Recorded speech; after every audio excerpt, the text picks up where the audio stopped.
They asked me to talk about my favorite memories, and I don't know if I got lots of memories. It's hard to pick a favorite one, but one of the memories that was most fun, I think, was when we were growing.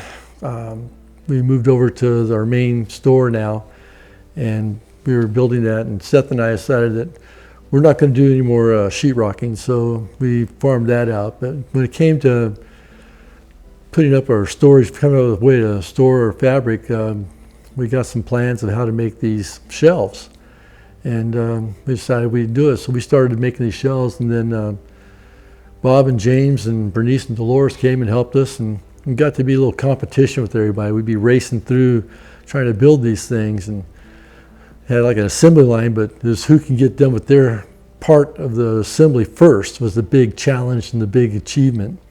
We had a lot of fun doing that, and I don't know how many of those things we made, but we made them, came around pretty fast, and it looked really good. We actually did a pretty decent job, I thought, to start off with. And then it came painting them. Painting was a big challenge also. It got all over the place. But that was one of my favorite memories that I have with the company so far. We have so many memories. That's one of the fun ones.